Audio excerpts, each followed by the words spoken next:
안녕하세요. 역사를 사랑하는 박수입니다. 오늘은 러시아 대문호 톨스토이가 쓴 전쟁과 평화에 대해서 잠깐 알아보겠습니다. 전쟁과 평화는 러시아 원정을 기록한 적서 소설입니다. 전쟁 상황을 통해 삼위 의미의 사랑을 깨닫는 일련의 과정을 통해 예술적으로도 그 가치를 인정받는 러시아 문학을 대표하는 작품이라고 할 수 있습니다.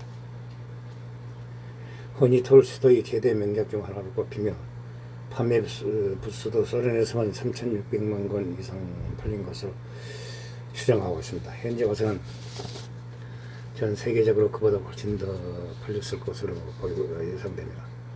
톨스토이는 인류의 운명을 지배할 수 있다고 믿는 오만한 인격인 나폴레옹을 부정하고 운명의 유수한 순종의 제현자 순종의 제현자 즉 농민들로 이루어진 러시아 병사들과 그 사령관 쿠투조프가 승리한 것이 바로 러시아의 승리라고 본 것입니다. 작중 소설 머리카락 하늘도 신의 섭리가 없이는 따르지 않는다는 말이 있습니다. 1805년 나폴레옹 전쟁 당시 안드레이 볼콘스키와 니콜라이 로스토프는 러시아를 위해 전쟁에서 참전했지만 오스트리츠 전투에서 러시아군은 패배하고 말입니다. 한편 안드레이 친구 피에르는 애국 유학을 마치고 돌아와 아버지 베츠호프 백작을 막대한 유산을 상속받습니다. 오스트리츠 전투에서 참전한 안드레이는 부상을 입고 인사불상에 빠집니다. 곧 나폴레옹의 목소리를 듣고 혼수상태에서 깨어나는 건 눈에 비치는 끝없는 칼 안에서 영웅적 행위 더없음을 깨닫고 하지만 아내를 산후병으로 잃고 맙니다. 한편 나폴레옹의 참의자인 전도양령은 피에르는 부적은 아내 리나와의 결혼 생활에 좌절하여 결투 사건 뒤 프리메이션 교리에 끌리기도 하고 인제 농민 해방 사회도 참여해 봐서는 모조리 신통치 못했습니다. 인생에 대해는 더욱 심해집니다. 이런 역경 속에서 인생에 대한 불신에 빠진 두 주인공에게 다시 생활의 활력을 불어넣는 사람이 로스토프카의 나타샤입니다. 그녀는 태양과 같은 평가 광원으로 이야기에 등장하여 다양하고 비약적인 힘을 구사의 삶의 순간에 무한한 의미를 부여합니다. 이름은 여행 도중에 로스토프카에서 하룻밤을 묵던 안드레이는 그날 밤 계단 아래서 들려오는 나타샤의 노랫소리에 매혹되고 이튿날 아침 들어서는 멀리 달아가는 그녀의 뒷모습을 보며 이제까지 알지 못한 삶의 약동을 깨닫게 됩니다. 그라의 생활의 의미를 완전히 잃은 안드레이는 인생은 아직 끝나지 않았다 라는 사실을 실감합니다. 안드레이는 반대하는 아버지 적분인 1년 후 결혼을 나타샤에게 약속하지만 그동안 나타샤는 파시를 공장에 파렴치한 아들을 이미 키운 자라 결혼 사실을 속인 바람둥이인 아나톨리의 유혹에 빠져 그와 도망가다가 실패해 약혼이 깨집니다. 그 후 나폴레옹은 러시아를 침공하고 절대로 대런 식으로 다시 냉소적이 된 안드레이는 전쟁에 참전해서 올라가 근데 큰 보상을 입고 옥성대의 운명이 그를 밝히는 나타샤의 가능 속에 평온하게 생을 마감합니다. 피에르는 황제가 철수한 모스크바에서 남아 어리버리하다가 나폴레옹 군에게 붙잡혀 수용소에 들어가 고생하는데 여기서 여러 사람을 만나며 삶에 대한 계획적 긍정적인 면모를 갖게 됩니다. 그 후 피에르는 포로로 끌려가 구출된 후 다시 만난 나타샤와의 결혼을 합니다. 한편 안드레이의 동생 마리아 볼콘스키아는 가난에 몰락의 지경에 있는 니콜라이 로스토프 백작을 사랑하게 되어 결혼합니다. 로스토프가의 장남이지만 백작 생전에는 기울어가는 집안에 도박빚만 더하며 철없이 살았습니다. 백작 사와는 어설프게 인생의 물길을 쓸려 떠나가던 니콜라이는 이 결혼을 살았는데 마리아의 농장을 경영하며 농장주로서 이 재능을 보여 농내계 주인으로서 인정받는 농노들에게 주인으로서 받게 됩니다. 전쟁과 평화는 현재 톨스토이 일생 최대의 대작으로 설명되지만 turki의 포기 소기로 프랑스판이 되자 프랑스는 나폴레옹 성대자들은 러시아인의 편향된 교육이라고 표현을 하였습니다. 우선 주인공 보정으로 러시아 쪽 인물들이 너무 미해했다는 비판이 많았습니다. 특히 구투족부를 부르던 러시아 인물들은 지나치게 건달하게 서서한 반면 나폴레옹 권력욕과 명예욕에 가득 찬 부정적인 인물로서 묘사하고 있습니다. 그러나 러시아 쪽 인물 중에서도 이렇게 혈통의 인물들에게 평가가 바가다는 평이 있습니다. 실제로 러시아 정권 중에서도 현재는 올바른 전략적 판단으로 평가받는 바클라이 돌려는 외국계라 갑자기 독일인이라고 다소 독일이라고 비평하는 반대편 바그라티온 장군은 고평가하고 있습니다. 전황과 관련하여 아우스트리치는 오스트리아 때문에 패했고 프리틀란트는 다 이긴 건데 괜히 강화했다는 등 러시아 전역에서 역적 후들이 나폴레옹의 백법을 분시하여 뭘 하든지 프랑스를 쳤다. 시의 서술이 줄을 이룹니다. 그러나 애초에 돌스토이는 역사관을 위한 창작물을 쓴 것이 밀동력 전투 고정 연대기를 소설한 것이 아닙니다. 물론 아우스트리츠 전투와 1810년 나폴레옹의 러시아 원정의 비중이 소설에서 큰 편이지만 어디까지나 작가의 의도에 따라 소설의 장치로 쓰인 것이지 역사 교재나 고증의 역적이 아닙니다. 일단 주인공 안드레이 폴콘스키 공작가 피에르 포토르카드를 위치 회주 후포 백작부터가 완전한 가공 인물에다가 조연급으로 전쟁에 나선 니콜라이 로스토프 백작 등 가공 인물이 많습니다. 거기다 주인공 폴콘스키 피에르는 나중에 부정적으로 바뀌긴 하지만 폴콘스키는 나폴레옹을 흠모하는 사람이었습니다. 베르는 소년 시절 10년간 프랑스에서 유학한 경험 때문에 나폴레옹의 숭배자였습니다.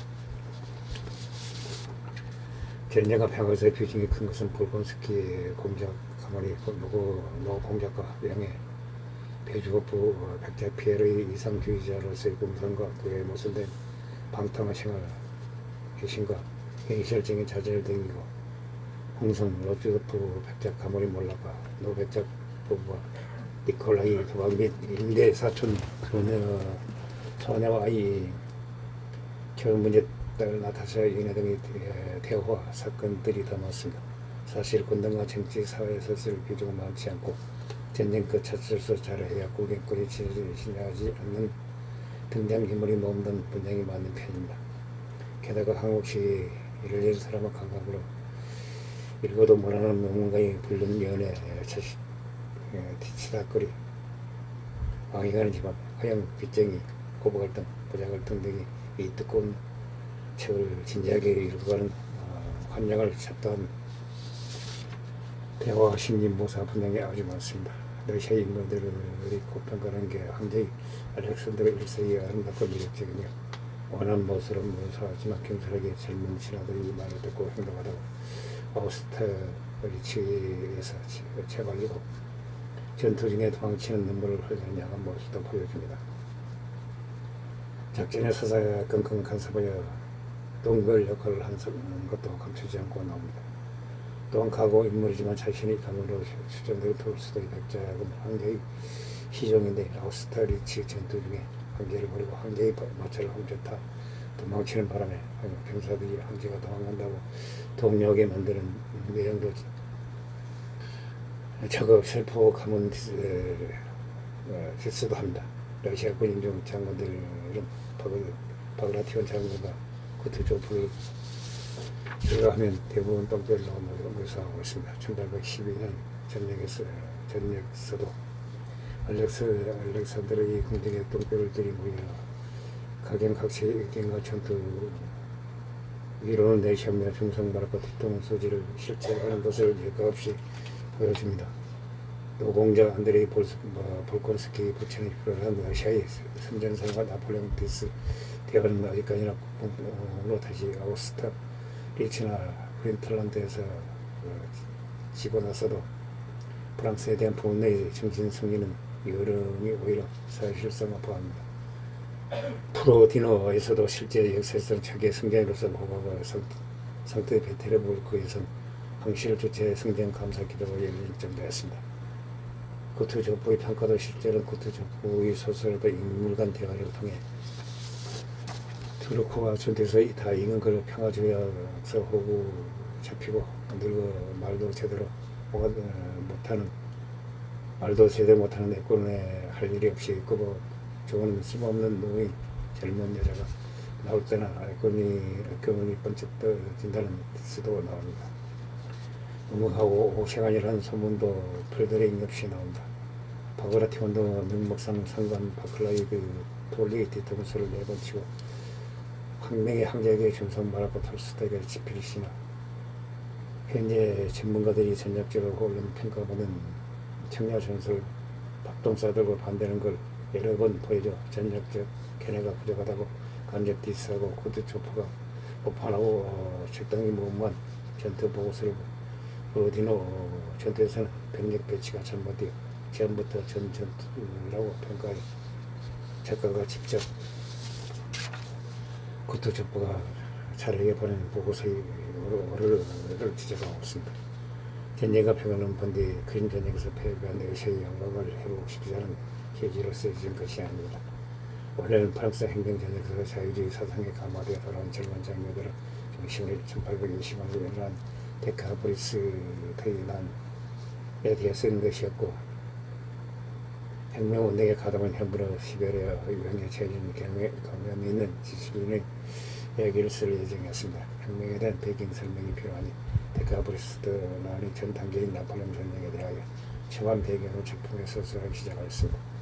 하지만 톨스토이는 데카브리스트에 대한 작품처럼 3챕터 정도 쓴 다음 소를 놨습니다. 3편 후반에는 나오는 서로 미뤄 데카브리스트 지식인 및 시시인 몇 명보다 러시아 민족이 더 중요했다고 생각을 받고 전쟁과 평화에 집필했습니다. 그러니까 데카브리스트 관련 소설을 쓰다 적고 쓴 것은 맞습니다. 프롤로그가 본편을 잡아먹는 거 아닙니다. 애초에 생각을 바꾸어 해당 작품을 없애보려 못하는 소설을 쓴 것입니다. 전쟁과 평화는 내용상 1813년에 끝납니다. 에필로그는 7년 후인 1820년에 얘기가 잠깐 나오고 등장인물들이 된 얘기가 시대상 그리고 역사에 대한 작가 자신의 논문이 약간 나오는 정도고 데카브리스트 나는 역사상 1825년 12월이니 당연히 작품에 나오지 않습니다. 이 작품은 208분에 이르는 대작입니다. 당시 감독도 초기 할리우드를 대표하는 명장 킹 비더입니다. 2차 대전 직후 미국은 감당이 안 되어 당시 비전국으로 선물로 가산 이탈리아에서 대부분이 촬영을 하였습니다. 영화 스태프들도 상당수 이탈리아인이라고 합니다. 이들은 이후 이탈리아와 헐리우드에서 나가게 됩니다. 출연 배우들의 키가 상당히 큰데 오드리 헵번은 170m로 여성적으로 큰 편이지만 현재 폰다는 배우가 너무 장신 1m90이라는 작은 머리와 마른 체형으로 아주 조그마해 보입니다. 오드리 헵번이 나타나시는 역대 최고의 나타나시로 평가되며 우선은 전쟁과 평화를 연출한 헌더 축구도 이를 인정하고 서론 전체의 오디션을 올려 합본과 닮은 예배우를 나타나시게 캐스팅하였습니다.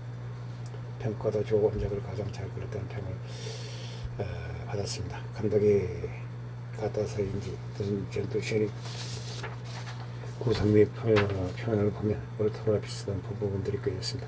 해당 영상에 나오는 전투는 1805년 오스트리아 전쟁